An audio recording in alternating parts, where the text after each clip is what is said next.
बिहार के आईएएस हैं या आईपीएस हैं, वो तो अब मैं क्या कहूँ, मर्दाना कमज़ोरी के शिकार हो गए हैं। इतना ज़्यादा दहशत में है बिहार के आईएएस और आईपीएस कि किसी की औकात नहीं है माफिया पर हाथ डालने की। क्योंकि जब मुख्यमंत्री माफिया का आज्ञाकारी चपरासी बन जाए तो अपराधियों का जो मनोबल है बिहार में वो आसमान छू रहा है। अपराधियों के हौसले एकदम बुलंद हैं, माफिया के हौसले बुलंद हैं।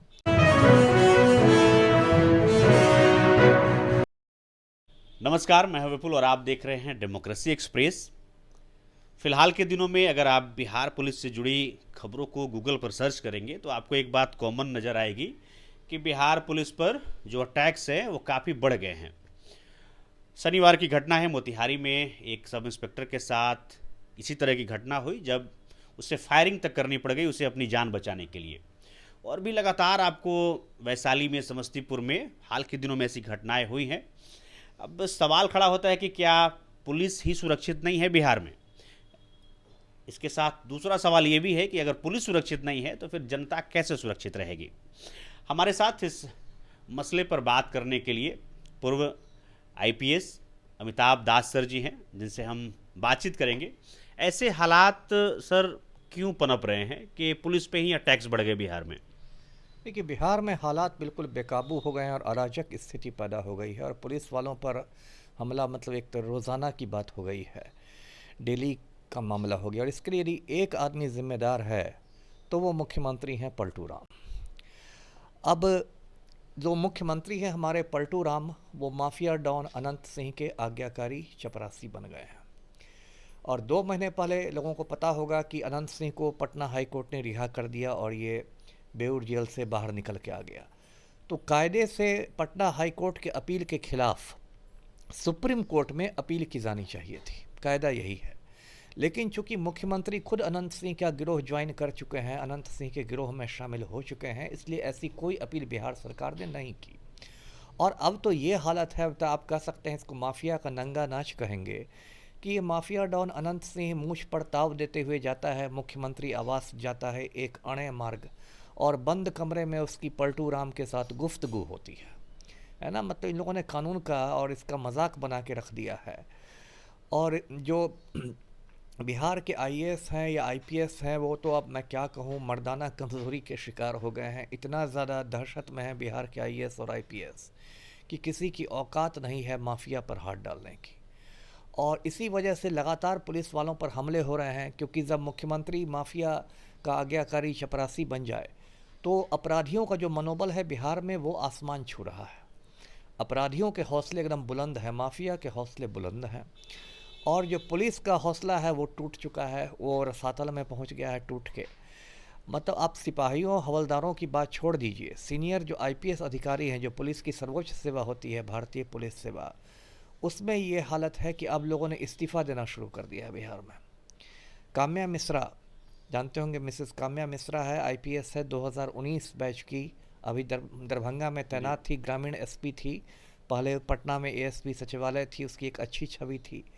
वो उड़ीसा की रहने वाली है, मयूरभंज की। अभी उसने अगस्त महीने में इस्तीफ़ा दे दिया, पुलिस मुख्यालय को इस्तीफ़ा भेज दिया कि मैं निजी कारणों से इस्तीफ़ा देती हूँ।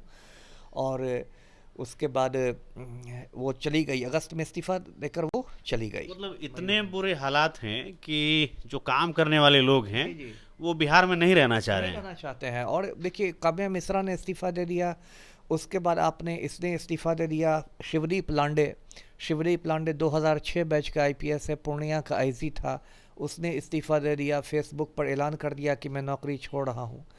उसके बाद भट्टी सर थे, राजविंदर सिंह भट्टी, वो तो डीजीपी थे, बिहार के महानिदेशक थे, उन्होंने इस्तीफ़ा तो नहीं दिया, लेकिन वो चले गए केंद्रीय प्रतिनियुक्ति पर, बिहार छोड़ के चले गए, पटना से दिल्ली चले गए। और जो मेरी जानकारी, अभी भी लगभग 1 दर्जन आईपीएस बैठे हुए हैं अपना इस्तीफ़ा पॉकेट में लेके।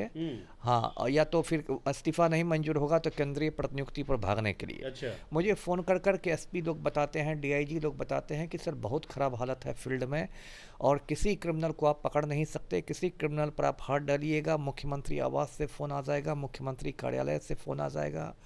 और हालात ऐसे हैं कि कुर्मियों को तो मतलब रेप करने का समझिए लाइसेंस मिल गया है बिहार में, ऐसी हालत हो गई है। अभी जो पलटू ने आपको बेलागंज से टिकट दिया है, मनोरमा मनोरमा देवी देवी को। को, मनोरमा देवी की पृष्ठभूमि सबको पता है। मनोरमा देवी का पति बिंदी यादव बहुत खूंखार अपराधी था, अभी 1-2 साल पहले मर गया कोरोना से।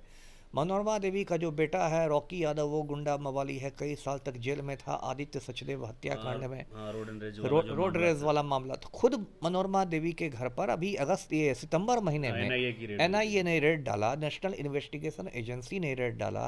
4.5 करोड़ रुपए नकद मिले। इतने नोट थे कि एनआईए को स्टेट बैंक से मशीन मंगानी पड़ी नोट गिनने के लिए। एनआईए वालों ने हाथ खड़े कर दिए कि हम नोट नहीं गिन पाएंगे। उसके बाद नीतीश जी ने उनको टिकट दे दिया। 8-10 हथियार बरामद हुए। और उसके बाद इस पलटू राम को देखिए कितने निर्लज्ज हैं, बेशरम हैं कि मनोरमा देवी को टिकट दे दिया, उसके लिए प्रचार कर रहे हैं, है ना। ये क्या मजाक है। दूसरा मैं दिखाता हूँ आपको बिहार में, ये देखिए बिहार का खूंखार अपराधी है सुनील पांडे।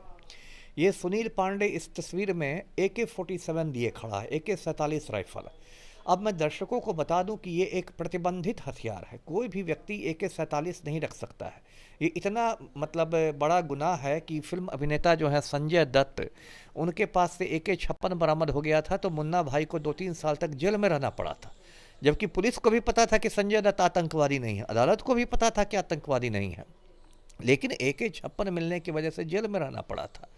तो कायदे से सुनील पांडे के घर पर बिहार पुलिस को रेड करना चाहिए था, लेकिन अब ये भाजपा में शामिल हो गया है, वरिष्ठ राम भक्त है।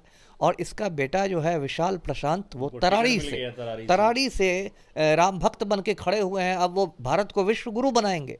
और जो हमारे निर्लज्ज मुख्यमंत्री हैं पलटू राम, वो जाके तराड़ी में वोट मांग रहे हैं।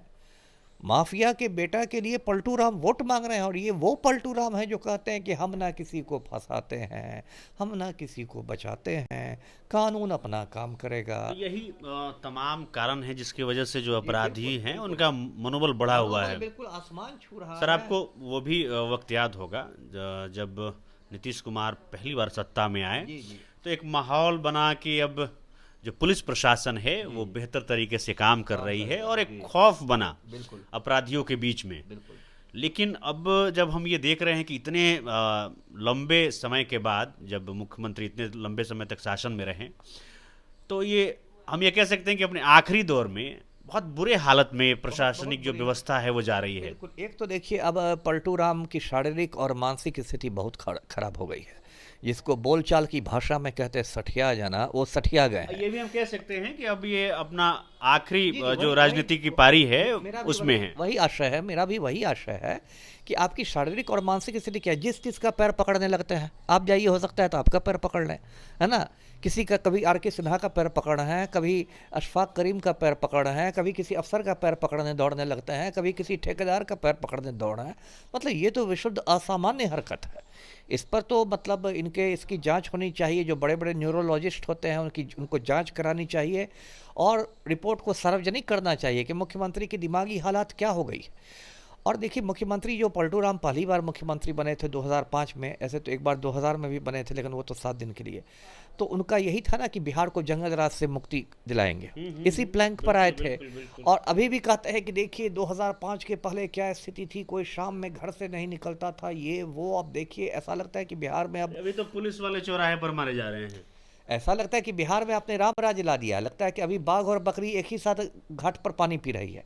ये क्या स्थिति है। पुलिस वाले पिटा रहे हैं, कभी अब शराब माफिया, शराब पुलिस जब्त करने आती है, शराब माफिया से पिटा के आती है। बालू का ट्रैक्टर जब्त करने आती है, बालू माफिया से पिटा के आती है ना। कहीं पर कोई रेड कर दे जाती है। अभी अररिया में 1 महीना पहले की मुश्किल से बात है, एक महिला दरोगा थी, कोई मुस्लिम लड़की थी, उसको तीर मार दिया लोग अपराधियों ने, मुश्किल से उसकी जान बची। उसकी तस्वीर सोशल मीडिया पर वायरल हुई थी कि जनता दल यूनाइटेड का चुनाव चिन्ह उसके आँख के पास घुसा हुआ है। संयोग देखिए कि तीर पलटू राम का चुनाव चिन्ह भी, इसलिए मैंने कहा।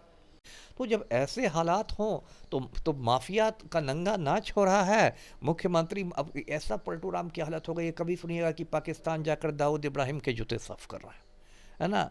और इनके प्रवक्ता कहेंगे कि नहीं नहीं, ये तो पलटू राम को भारत रत्न मिलना चाहिए, भारत रत्न मिलना चाहिए। क्या हो गया बिहार में, बताइए आप जी। तो ये तमाम बातें हैं जो हमें अभी अमिताभ सर बता रहे थे। बड़ी बेबाकी से बात करते हैं तमाम मुद्दों पर।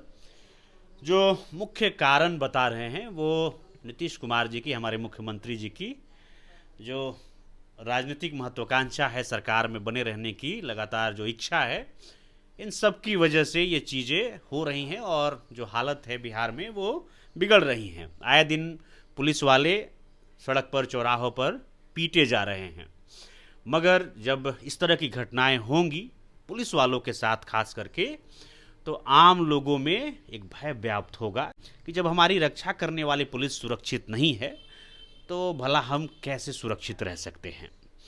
हमारी आपको ये बातचीत कैसी लगी आप हमें ज़रूर बताएं। बाकी ऐसे ही वीडियोस के लिए आप देखते रहिए डेमोक्रेसी एक्सप्रेस।